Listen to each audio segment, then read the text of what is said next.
Hi, I'm Chris Nessie from the House of EdTech Podcast, a part of the Education Podcast Network, just like the show you're listening to right now. Shows on the network are individually owned and opinions expressed may not reflect others.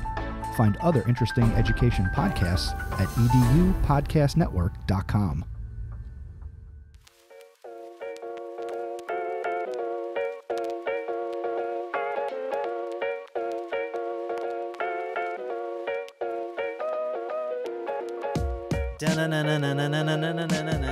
Batgirl! I don't know why, but I just felt like I had to start this episode of the High Tech Podcast with that. That was beautiful. That was everything I'd hoped it to be. I'm jumping right to it, okay? I am so excited. I'm jazzed. I've got a playful and energized attitude about me. We are excited to be speaking with, momentarily, Dr. Sharon. Wow.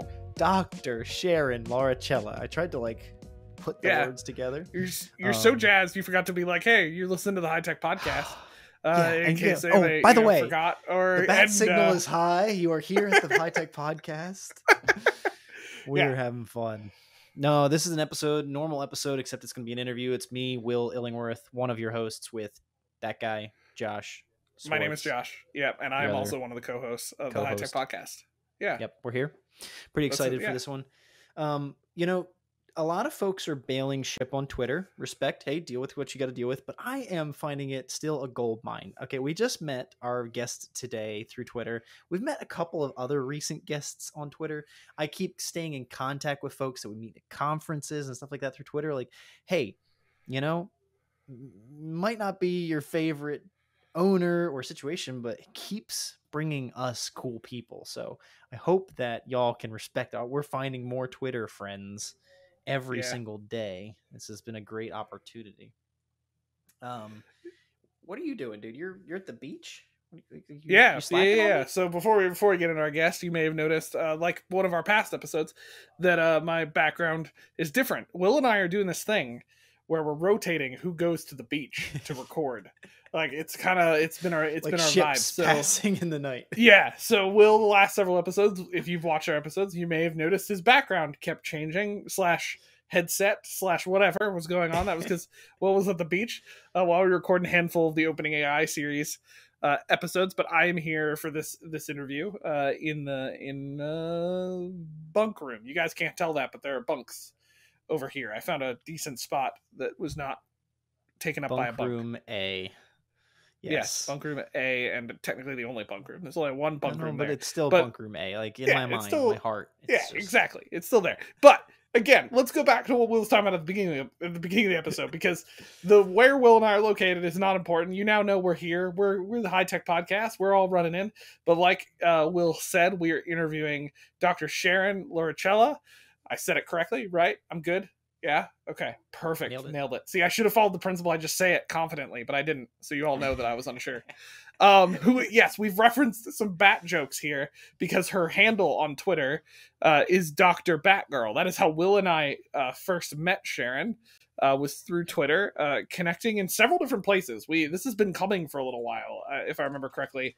Yeah, we connected with Sharon a while ago, and just things didn't work out. And Sharon was now able to join us, and I'm super excited for this episode because she is a wealth of knowledge around a topic of this playful learning idea that we've talked about on the podcast before. And I'm really excited to hear her opinions and kind of perspective on it, because unlike where you and I have talked about this before, and even our conversations with Justin, Dr. Justin Harbin, who's been on the podcast before as well around this topic, none of us have been experts in the topic. Will and I and Justin are just kind of like, we like this idea. This topic's fun. Sharon's actually, I would put her in the expert field of this topic. Yeah. She is coming out with a book, is actually already out, Ludic Pedagogy, and she's going to be talking a bit about that book here on this episode, but really kind of the theory and the pedagogy she approaches in teaching that kind of drove the creation of this book, and the creation of kind of the philosophy she has behind this. And so there's a ton of information here. There's a ton of great stuff, and really excited for what Sharon has to share with us. So I kind of just took the ropes on finishing out the intro, Will. Sorry. I think we don't need anything else from us. Let's hear from the Batgirl herself. Friends, there's already been enough laughs as we've been getting the tech settled and getting caught up and getting to meet each other. We're very excited, though, to bring the laughs forward with Dr. Sharon Lauricella. Thank you for joining us, Dr. Batgirl. Also Dr. Batgirl from Twitter. How are you doing You can't today? let that one slide. That's got to be in the AKA title right there. Unless we're not supposed to reveal your secret identity. In that case, we're sorry. No, I'm fully. I'm out. I'm out. I'm on Threads now. I'm trying out Threads and trying to build my life on Threads. Oh my God. That's wherever the students are, wherever the people are, follow them there, right? Yes. Yeah. That's amazing. So you are in Canada, is that correct? I am in Canada. And just outside Toronto. There's a little bit of things going on in the world at the moment. Are you anywhere close to these fires? Are you okay? Is everything safe where you're at?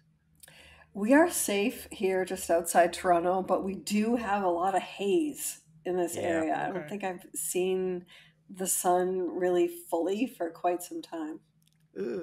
That's listener, most of us might be hearing this in July of 2023, or I guess August of 2023, but if anybody listens to this into the future in perpetuity, right, there was crazy fires and crazy smoke all year in 2023. We were back to playing the 2020 bingo of what could go wrong this year, right?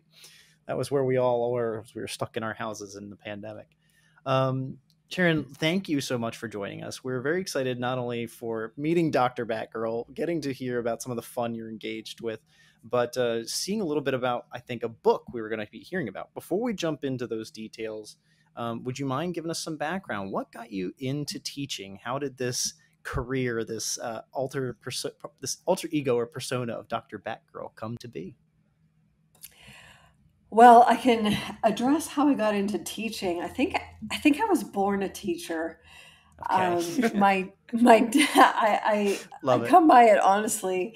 I was born a teacher. My dad was a kindergarten teacher, and I was brought into his classes as soon as I could walk and talk, really.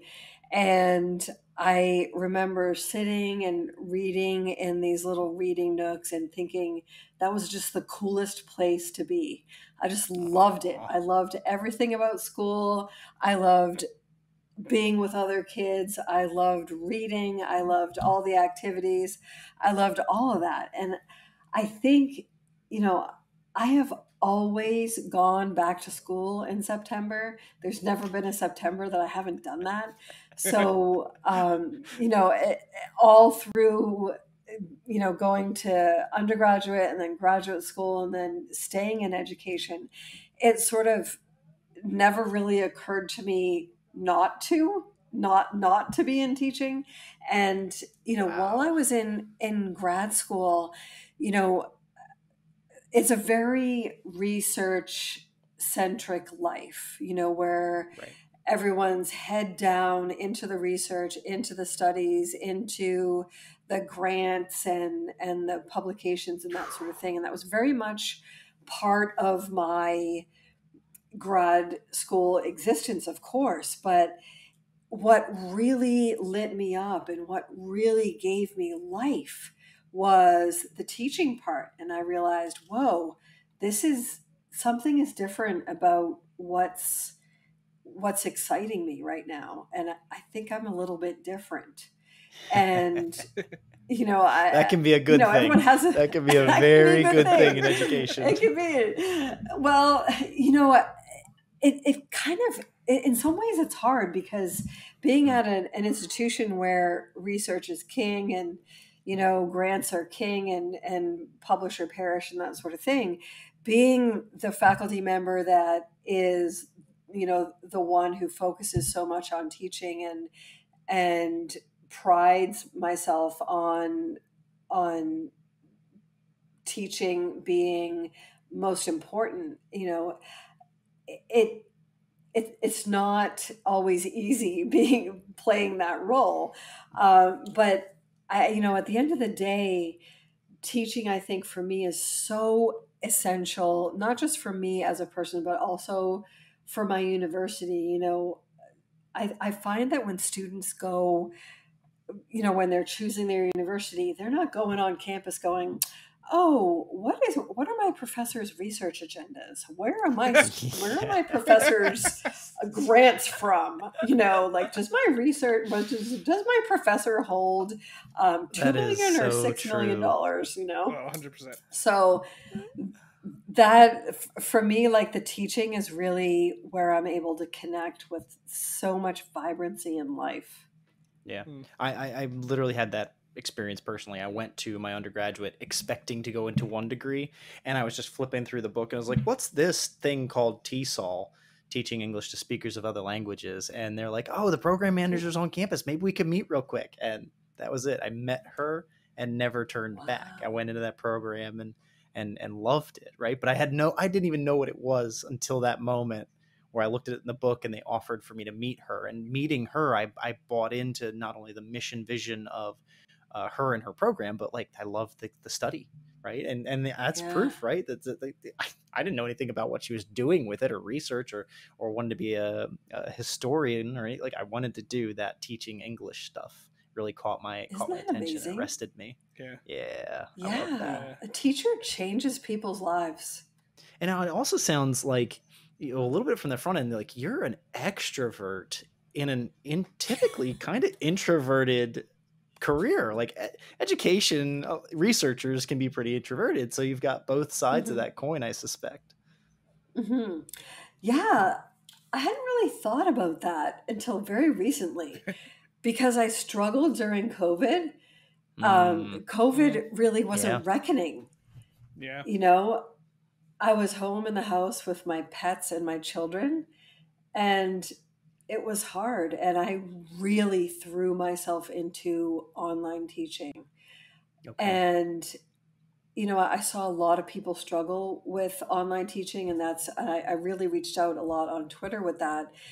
A lot of people struggled with learning new apps and teaching online, and I was digging it. I loved it because for me, it was, oh my God, I get to see people today, unbridled. You have the whole internet's worth of people to reach. Can be dangerous, but hey. It was the highlight of my day and week when I got to teach, So that part was hard. The having to stay home part was hard for me.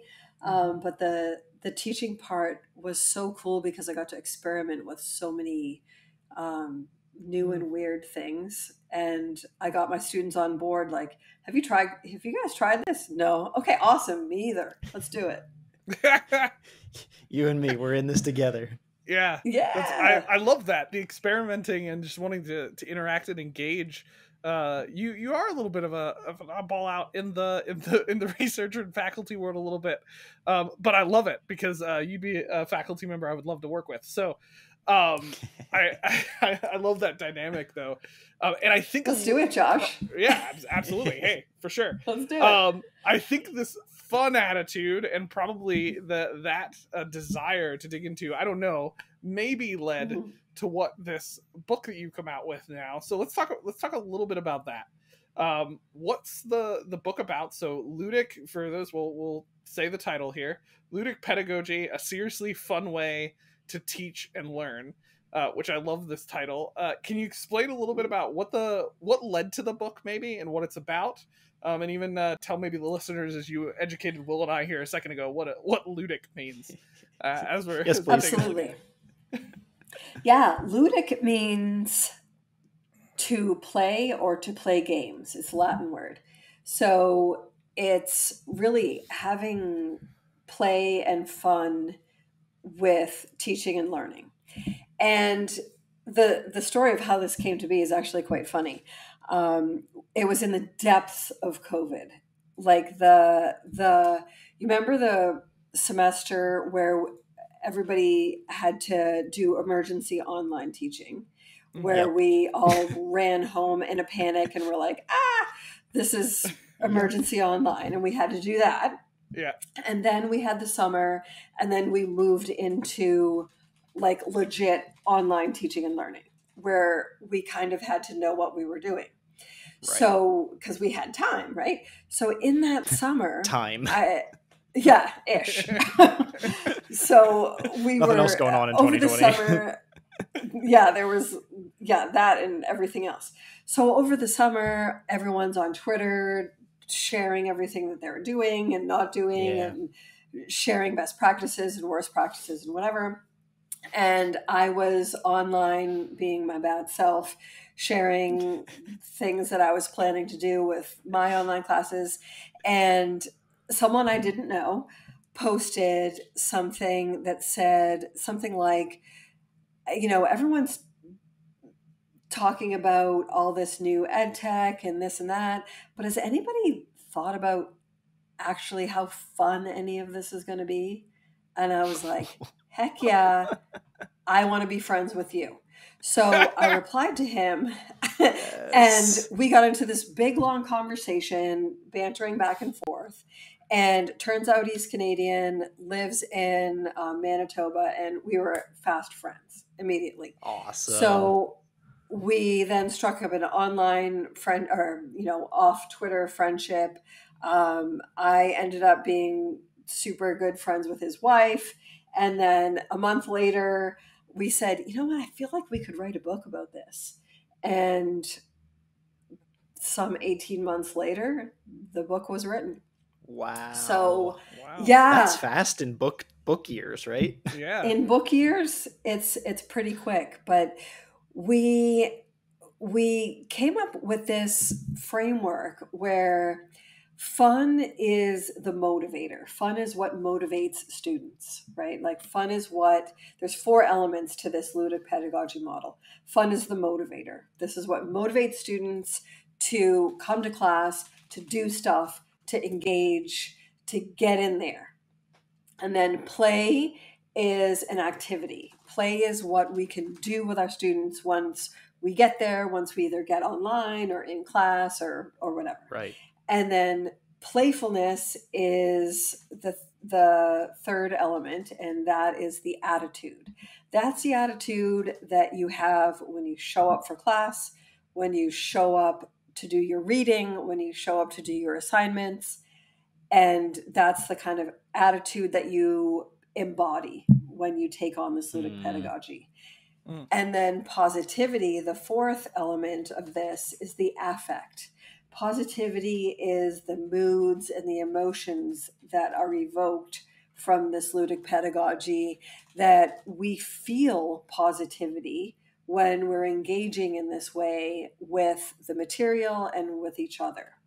So the book is about how can we create this environment that will encourage students to engage with the course material, with each other, and that will in turn help students to stay in the course, to stay in their program, to stay at their universities, and to stay involved and be lifelong learners, right?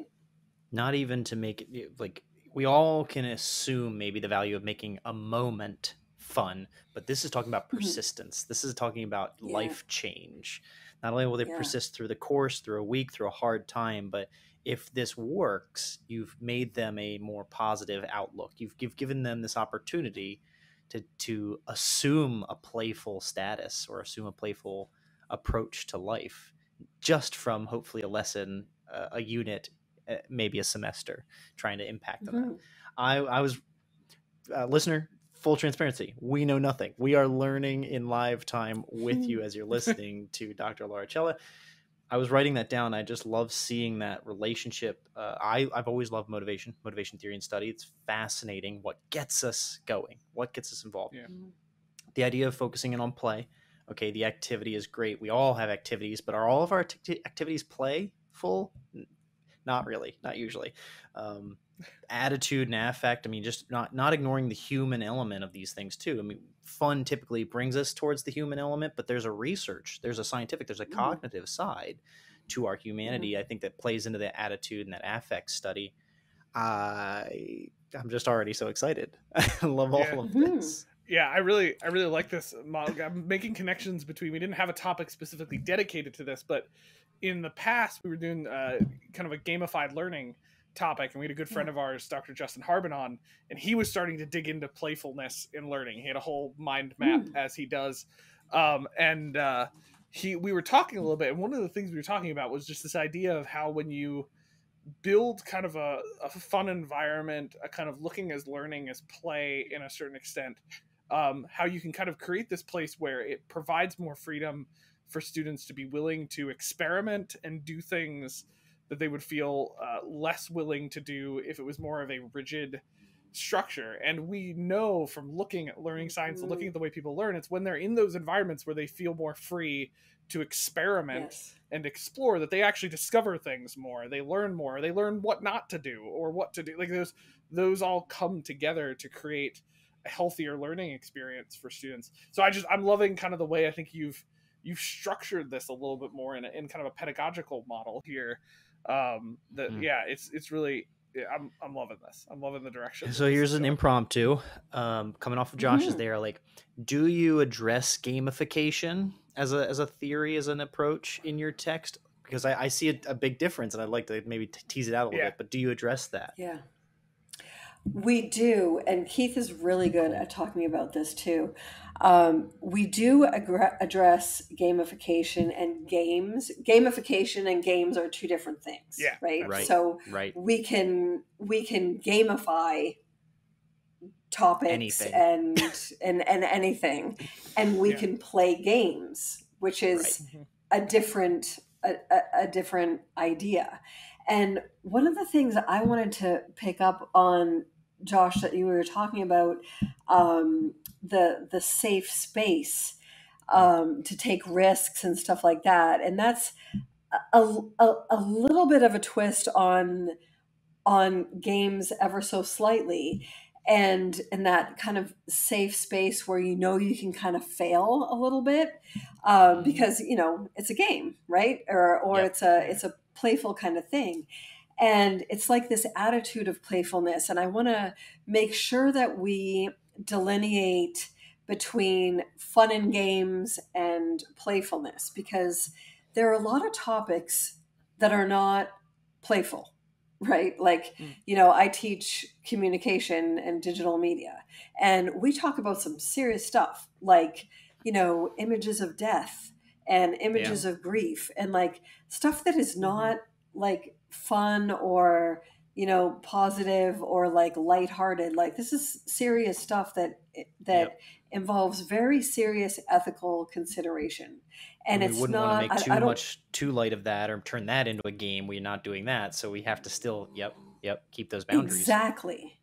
Exactly. There's boundaries around that. And when we say playfulness, we don't mean like, oh, haha, like, oh, this is all playful in a game. That the idea is that we look at things with a sense of curiosity, right? So students can consider something like, let's take something very serious, like the Holocaust, right? That is certainly not a playful thing. This is a serious concept, but we look at it with a sense of curiosity, that we look at it in a way that we perhaps haven't before, and examine things in a way that we can talk about it safely and tease things out in ways that are thoughtful, that we're not gonna that it's not going to be like a multiple choice question where we get something wrong or whatever. But the sense of playfulness is not so much a game, but it's a curious attitude that we take on that is thoughtful and caring, but playful in a way that is inquisitive, right? Yep. Yeah, so and that's the core of education. Exactly. Being inquisitive. Yeah, absolutely. I love this. I love hearing these conversations come up, because we I'm more prone to hearing the gamification side, just the people I follow, the connections I'm in. But like Dr. Justin Harmon mentioned before, yourself, some folks come at this from this playfulness side. And it's like, you can get to playfulness through games, but gamification is a mechanical strategy, in my opinion, on how to turn what is not game into game. And sometimes things that are not games are not fun in the first place for a reason, or are not going to become very fun even if you put points on them, right? And I think that they become the bad opportunity games. Here that's what they become. We've all played a bad game. The opportunity and the relationship between those two, in my opinion, is if we can come to your side of this ludic pedagogy, we could make gamification better. You know, I don't think you can make gamification better by just slapping gamified strategies on any curriculum. I think there's this playfulness, there's this awareness of motivation, there's this engagement in attitude and positivity that's critical to the player, to the teacher who's leading the players, right? That you're not just going to get because you gamify something. I've always, we don't need to go too far into that. It's a separate topic, but I think a lot of people are going to hear play these days and assume Minecraft in the classroom. That can happen, but I'm hearing that that's not your thesis, and I'm loving the thesis you are bringing about how we can be a playful teacher, a playful learner, and what that means towards our approach to academia. And I see already the extrapolation of how we could be as people on top of that. I did cut off Josh. Was there something you were going to go in for? No, nothing vitally more important than what you just said, so you're good. That's all good. That's awesome. Now, there is a technical thing we want to just kind of dig into a little bit. Like, how do you see fun and this approach from your book, you know, impacting learning? Like, did you do a research study as to more fun class games come to higher returns, or what are you seeing? You know, it doesn't have to be that. We know it could be any sort of research or anecdotal analysis, etc. Okay. In terms of fun, we haven't collected our own data. We did a lot of, this is sort of a meta-analysis is what we did for this book. So we connected, this is all very meta, and it was really fun to do because it was a sort of bird's eye view. You're such a nerd. I know, I am in a good way. Massive nerd. I am a massive nerd. But you know what? I have a lot of fun. And, you know, the two are not incompatible. So it was really great to do that because we were able to connect a lot of things that are inherent in education, like recruitment, retention, these kinds of things, in having fun, right? Like retention of information. Right. When you're having more fun, you retain information. Things like, you know, Duolingo and stuff like that. Like that's a little gamified, you know, stuff like that. You know, when you're playing a game and you tend to repeat things and have more fun with it. So you retain more information when you're having fun. Students tend to stay in their course, remain in that exact particular course, right? More readily if they're having fun, if they make friends, if they have a cohort, they stay in their program.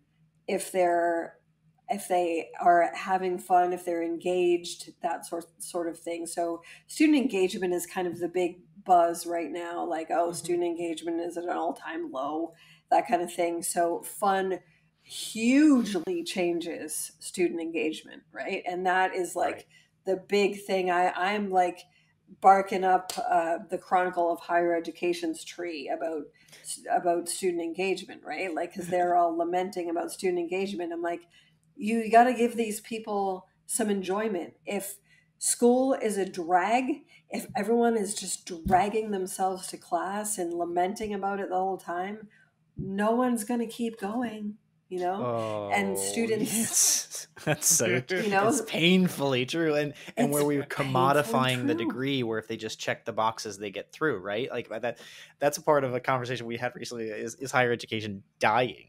because of this. We've commodified the process of learning into a rote procedure that if they check the boxes, they get a degree. What? Oh, that'll be another episode. Well, this is probably a good time to share with you and your listeners my sort of patented 3-step special procedure when I do any sort of assessment with my students. When I create any kind of activity, assessment, any sort of any written assignment that students have to do, anything like that, I ask myself 3 questions, and I give your listeners permission to work with this, especially if they give me a shout out on Threads, because I really want to get myself going there, because Twitter is a dead horse at this point. The first question: will this activity, assignment, whatever it is, this, if you're lecturing, don't, that's not my favorite thing to do, but if you're giving a lecture, if you're, giving an assignment or something written, whatever it is, will this make my students more interesting at parties? And I'm serious. This is the number one question. It is so important. Will this make my students more interesting at parties? And I use this in my class. Listen up, people. This is going to make you more interesting at parties. And no word of a lie. I've had students email me later and be like, Sharon, you will never believe this, but I was at a wedding and I was talking to somebody and I told them about this, blah, blah, blah, that we talked about in class. I'm like, listen, I told you that you would be interesting at parties.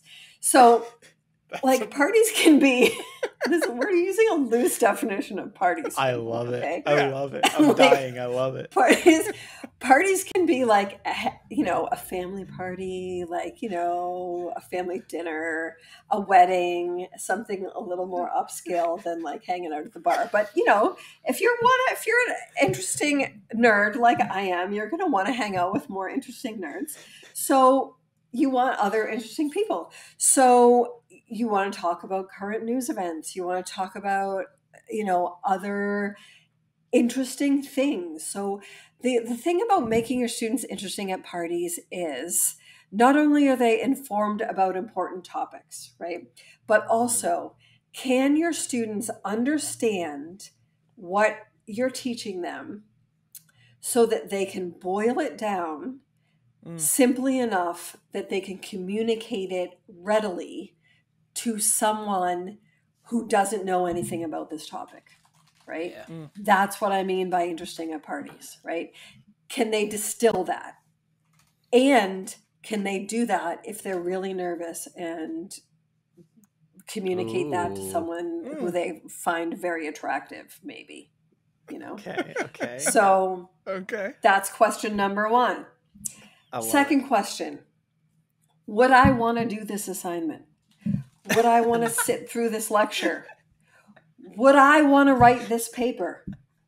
Okay. And in a 4th year class, I actually do all of the assignments along with my students so that I can kind of see, how long does it take me to do this assignment? Is this assignment fun? Does this take longer than I expected? This kind of thing. So would I want to do this? I think that's a really important question. Is this boring AF?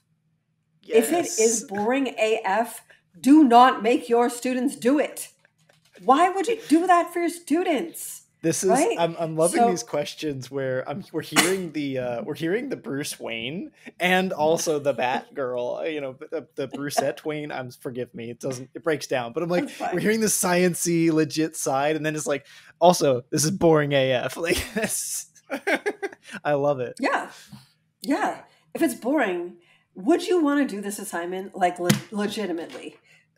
Don't make your students do it.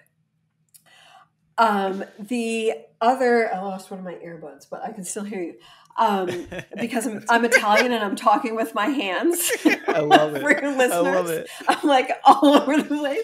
Listener, this is why you should go to YouTube and see everything, and then you'll hear the third question. The third question is, will I hate my life when I am grading, marking, giving feedback to my students? So, in other words, will I loathe grading at the end of the semester or the assignment or whatever? Like, I see people on Twitter or on social media being like, oh my God, it's grading and nah, nah, nah. If your assignments are that awful for you, like you literally made up that assignment. Why are you hating grading that? Give yourself something fun to grade. Like I give my students, I say to students, okay, you can either do whatever you want. You can do a podcast, you can do a paper if you like to write, that's awesome. You can do something on social media, you can make a painting, you can do like whatever, because I want to see cool stuff when I see my students' assignments. Like I don't want to read the same paper 65 times. There's an analogy to cooking here, right? I mean, to say like you're giving all these students recipes, and then you hate what you eat. You like it sucks. What they're making for you sucks, and you have to eat it at the end of the day. It's like maybe the recipe should be better. You know, like if you keep getting crappy food from your students, not all of the students are bad cooks. It's got to be the recipe. There's got to be some ownership here in the process. Sharon, I love these 3 questions, and my cheeks hurt already. I'm so thankful that we're getting into this because I'm just smiling the whole time. Yeah, you built these up, and they deliver. I love these 3 questions, and I love that they're fun questions. Like for the listeners, they're fun questions, but there's theory behind each of these. Like I love you explaining even the interesting at parties component. Like Will wrote down in our notes, he's taking down your questions on our side notes here, making sure we have them.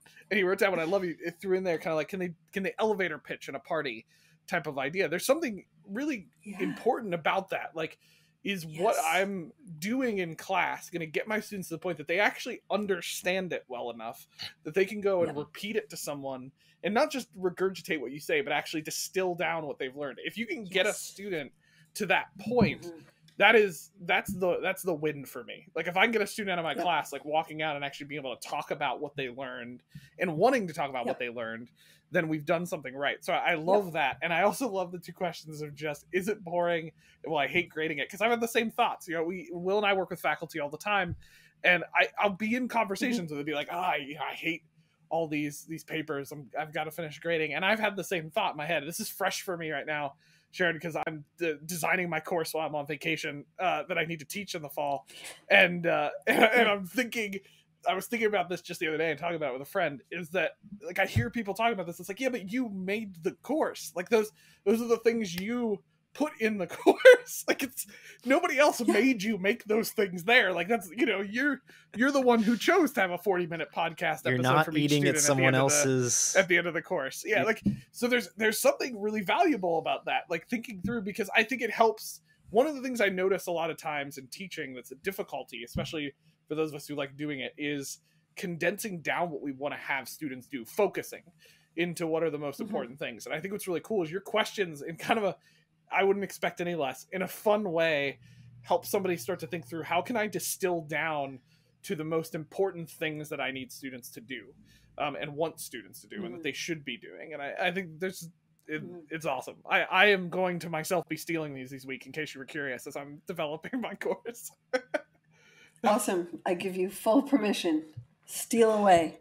This course co-written by Dr. Batgirl. That should be on every page. Your students will be like, what? And they can click on Dr. Batgirl and it goes to Sharon's Threads account. Go to Sharon's Threads account. Do it.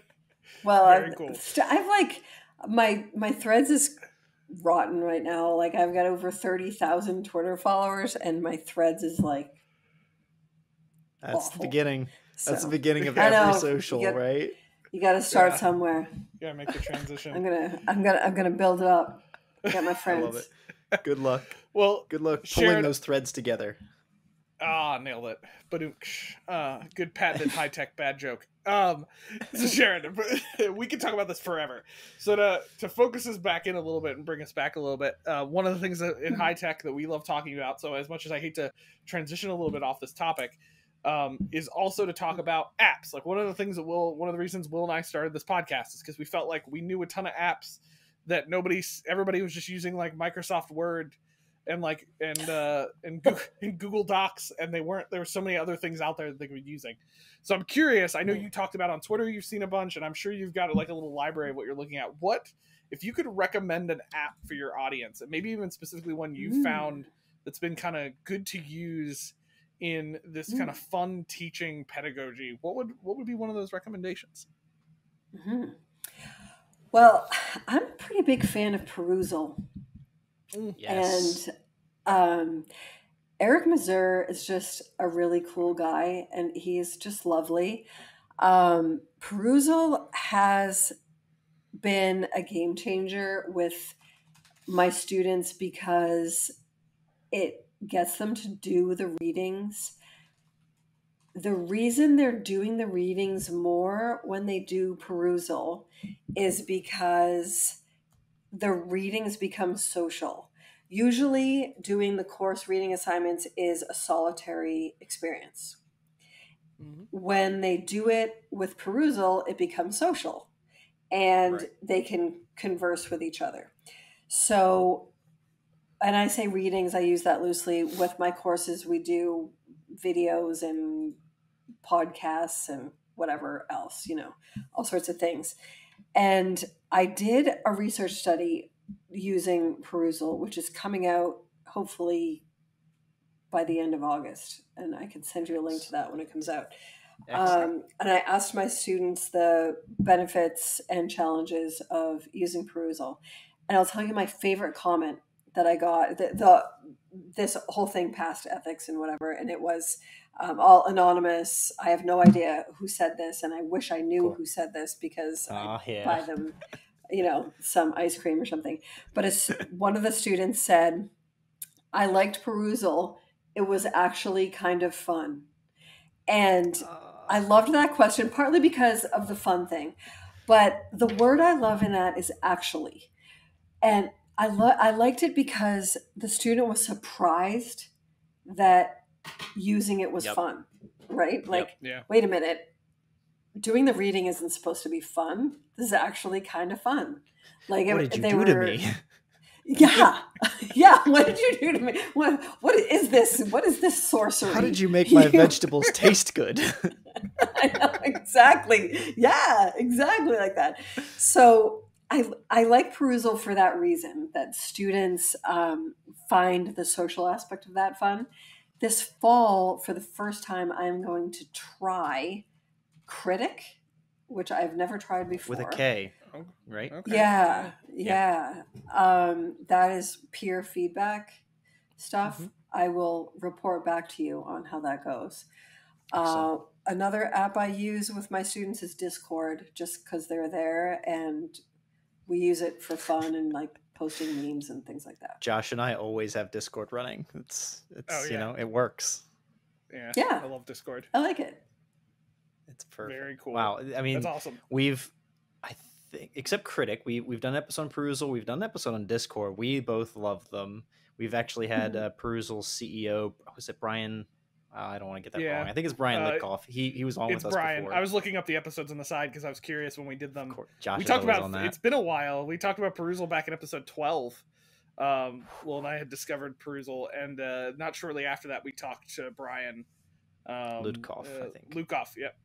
From Perusal. Their vision is really cool for what they're doing, and I think to your point, it shows in the app that they are not just a company that wants to create a tool. They want to create something that actually is kind of changing the way people read and engage, and it's a powerful tool. And it's free too, so that's pretty cool. That's a huge I appreciate that at a in the freemium models. I appreciate that there's reason for universities to pay a big dollar to get a university license. There's privacy things, there's support things, there's so much to that.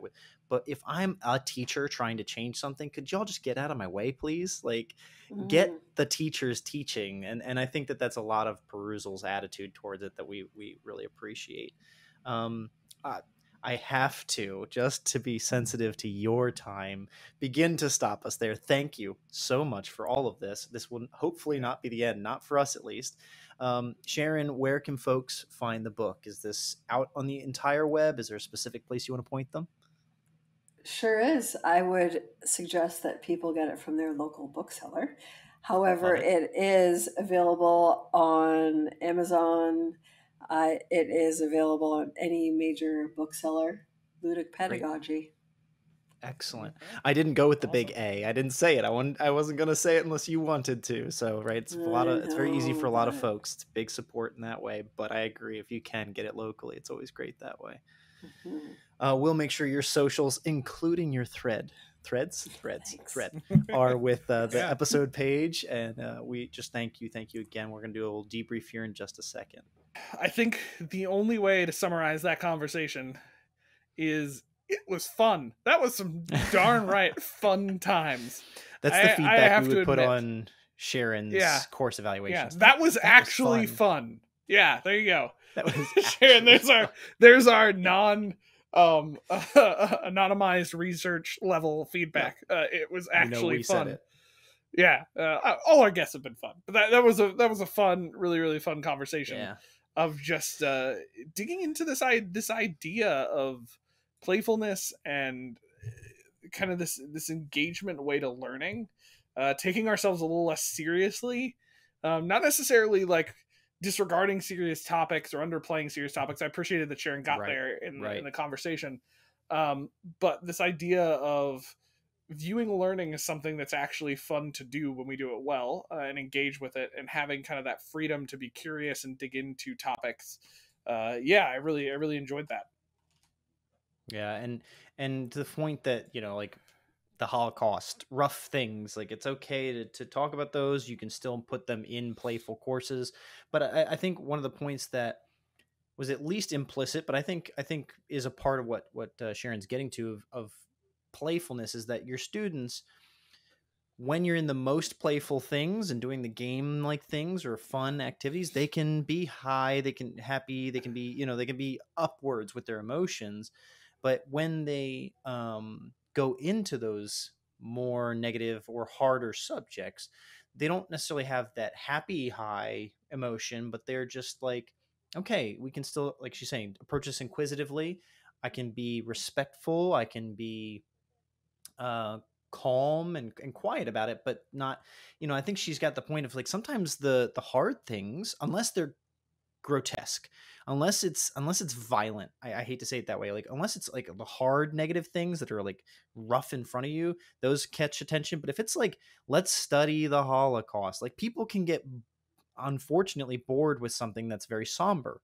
And I think that if you've built that kind of content later on into a semester of a course that is playful, they're going to be all the better prepared to take on the Holocaust with the right kind of attitude and positivity, without having to be giddy or funny about it. Like, we can take it seriously, but not get bored doing it. And I think that too often I've listened to and watched, materials on the Holocaust. I'm like, yeah, this is a hard subject, but it don't have to be boring. This does not have to put me to sleep.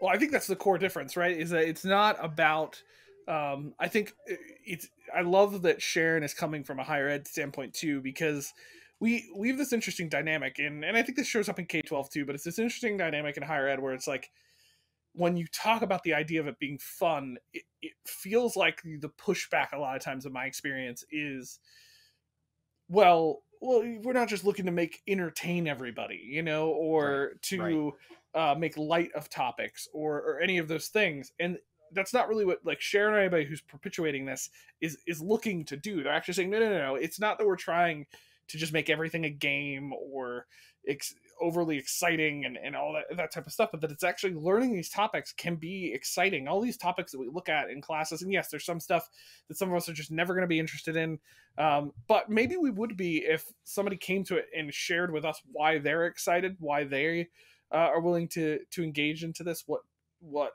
fires them up about the course, the topic, whatever they're jumping into. And like the Holocaust is a perfect example. I never thought I would say those words on the High Tech Podcast, but it's a perfect example where like there are horrible things that happened during this, and in doing the topic of saying it could be playful or being curious about it can immediately, when you look at it, go, well, this is not a funny topic. No, you're right. It's not a funny topic. It's a horrible topic, but it is interesting to dig into how it happened, what happened, the beautiful stories of the people who showed heroism in the moments of these horrible things. There's so much to learn from all of those things. And while they are very serious, heavy topics, when done right and cared for right, they can be engaging things that actually motivate students to want to learn more. When you're just not presenting facts about the Holocaust, but you're actually getting into the people, the places, the things that happened, getting the students into the shoes of those people and those experiences, that can actually be a really engaging, positive impact for students off of a topic that's very horrible, atrocious things happened, but there's such power in learning about what happened in those things that can transform students and the people that interact with them. And so understanding that and engaging that well. And I think that leads into Sharon's 3 questions really well, which is that in Sharon's 3 questions, like I gotta admit, like little people share these types of things that they do, and I think they're cool, and we really engage with them. But like, I am literally going to use this like tomorrow. Like, I wasn't even joking with Sharon. I'm in the middle of trying to develop a course that I need to teach this fall, just-in-time resource on a deadline that I have when I get back from vacation. I haven't been procrastinating. You have. Just kidding. But I'm really glad I did a little bit, because there's this certain component, like digging into what she says there. Will this make my students more interesting at parties? You hear that topic at first, and I can already picture the 5 professors that I know. They'll just like roll their eyes and think that's the dumbest question that they've ever heard. But when she digs into it, there's actual real theory behind the why she's putting that as kind of a baseline checkpoint for herself. Is it's like, teaching my students this, doing this a certain way, having them do this, get them to a point where they could distill down the information that they're getting from this class, or distill down the techniques they learned, or the thoughts that they learned, or whatever it is, whatever those goals are, that they can leave this class and go tell somebody else and actually be excited about it, and even distill down what it is in those areas. There's real theory behind that, pushing that fun component. And in the other 2 of like, would I want to do this? This is a simple question that we as professors should be asking more often. Like, if what we're having our students do in our class, would I actually want to do that? If the answer is no, then like, why are we doing it? Is it because you saw another professor do it? Is it because it was the only thing you could think of? Is it because it's who did it in the class last time? Or is it because what you experienced that when you were learning the topic? Well, that doesn't mean much. I experienced a lot of things when I was learning topics that I don't want to do again. Like that wasn't something this, we should redo. I was tortured, I was tortured, so I must torture you is not an appropriate it's not an appropriate thing. Like, at the end of the day, for me, it's a win if a student leaves my class excited about the topic, about the class, about what they learned, and feels that they gained something from it, and feels that they could go and tell somebody else about it, or live differently because of it, or whatever it may be. And that applies to any topic that you're teaching as a professor. There's a reason that you're excited about what you teach. So feed that into not just what you say, but the design of the activities and assignments and assessments that you're creating. And I think what Sharon has here is a really cool question system for getting there. And I think that's really cool. Just that whole concept of bringing it back together for how we design and develop the courses that we pull together. We don't talk about religion a lot on this podcast. It's not the point of it, but I want to just kind of come out and say that one of my primary religions is the Church of Ted Lasso, and I'm a devout follower. I'm not sure they're registered as a religion Lasso right now, man. I don't know if that's a. They shouldn't be. No, there's Do no. we consider that a religion yet? Here. Is that a thing? It's not. I do. Okay, well, it's fine. I guess you're that's not all that familiar matters. with Ted Lasso, Ted Lasso is a TV show on Apple TV. It has emotionally affected my life in the last few years. I love this show. That's an understatement. One of the things, I watched season 1 over 10 times, and season 1 came out in 2020, so it's fine. I have not watched it a lot. I'm actually falling behind. I've only seen season 3 once, so I need to get on. Anyways, it's falling behind. A lot of what Sharon was talking about are principles and stories and emotions that are being taught through the episodes of Ted Lasso. Let me get this out there. Ted Lasso says all sorts of curse words, deals with adult content. It is a mature TV show. It is also not a religion. It is not a religion. Asterisk. Come across not a religion. Not a religion. But it teaches, I think it teaches this point to curiosity. I think it teaches this point to positivity. I think it teaches this point to being willing to fail. I think there's so much of Ted Lasso. I couldn't stop the whole time we're talking to Sharon. I was just like, yep, Ted said that. Danny said that. Oh, yep, Sam said that. Oh, Beard said that. I was characters, like, just thinking not through real people. All of the characters. I love Ted Lasso. I love the positive message it brings, and I think if anybody knows me, I think they'll take this for the commendation it is. Sharon, your work and the work you're doing to support people learning and approaching the world this way reminds me of Ted Lasso, and that is my highest. That's a high compliment. If you're listening, Sharon, that is a super high compliment. So keep driving people towards playfulness and curiosity. I just absolutely love it. We are going to drive folks again to her book. We've just meeting her. We're just becoming familiar with this, but I think that all books are worth being read because we're going to learn something. We are either going to agree with it, disagree with it, or somewhere in the middle. And that is always about learning. So we really want you to take a moment, find out where you are on the spectrum of ludic pedagogy. Ludic pedagogy, a seriously fun way to teach and learn, written by Sharon, Lauricella, and T. Keith Edmonds. You can find that on Amazon and all the online stuff, but we would encourage you to go to, just like Sharon did, your local bookstore and see if you can't find yourself a copy. And if you need that information, that will be on our episode page as well as all of Sharon's socials, including her threads, as we were joking about on the episode. We will provide that link as well to you. And go give her a follow, connect with her. This is somebody you definitely want to be talking to. Will and I thoroughly enjoyed this conversation, and you can be sure this will probably be not the last time you will see Dr. Batgirl swoop on into the podcast, into the high-tech podcast street of Gotham as we engage with Sharon. So on that note, next week on the High-Tech Podcast, episode 112, we will ironically be talking about student engagement. This came up a little bit during this episode. Will and I are going to be talking about it next week. What does student engagement look like? Specifically, I think Will and I want to talk a little bit about this in the higher ed context. I know we got some K-12 people listening to hear, but I encourage you to check it out because I think it will influence maybe your continuing education or whatever you're doing in higher ed. But there's a lot of, as Sharon alluded to in this episode, there's a lot of conversation going on in higher ed about what does student engagement look like. There's kind of this woe is us world right now in higher ed where student engagement's at an all-time low. I think Will and I want to talk a little bit about what student engagement should look like and how we could increase that engagement and work through it. So clearly Will and I have all the answers. So we will share that in episode 112 and solve the problem that's been continually going on for years. But listen to that. We will also be talking about a app called Night Lab Projects. Yes, night, as in the soldier fighting with armor. It is going to be a cool experience, a cool app that Will has found for us. And I'm excited to learn more and talk about it next week on episode 112. As a reminder, please engage with us and find us on Twitter and YouTube at High Tech Podcast. Will, you just created a Threads account. Is it at High Tech Podcast? Is that our handle? I don't know how this thing works, but yes, that's what I made our name. The email address behind it is inbox@hightechpod.us. So if you need to search by email, you can use our Will and I are still learning what this newfangled thing looks like. But so my name is High Tech Podcast, and right now our avatar is R2D2. So that's the best I got for you. All right, we'll figure it out. You can find us there somewhere if you start looking up High Tech Podcast. But again, at High Tech Podcast on Twitter and YouTube. Please make sure if you listen to the podcast, go subscribe on YouTube.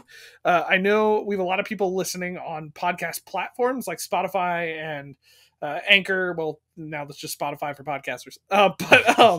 Listening on Apple Podcasts and Google Podcasts, and that's great. But Will and I also post clips and things that are not episode content to YouTube. And so if you don't subscribe there and check that out, you are missing out on some content over there. So I encourage you to go subscribe to YouTube as well, so you can check out other content that we are posting. Again, you can also email us at inbox@hightechpod.us if you're interested in being on the podcast. We have a lot of guests coming up over the next several weeks on the High Tech Podcast, and that's because people have reached out to us about being on the podcast. So if you have a topic that you're interested in, please hit us up. We would love to talk with you about it and possibly have you on the podcast to have that conversation. Reminder as well, our website, hightechpod.us, that is where you can find all the rest of the information about the podcast. And each episode has an episode page with information about the app we talk about or the guests that we have. So if you want to connect with Sharon, for instance, all of her socials will be on that website page. So go check out that website page and you can connect with her that way. Again, thank you for joining us for another week as we continue to learn what it looks like to harness or play with technology in the classroom, whether online or in person. See ya. You just gotta believe. See ya.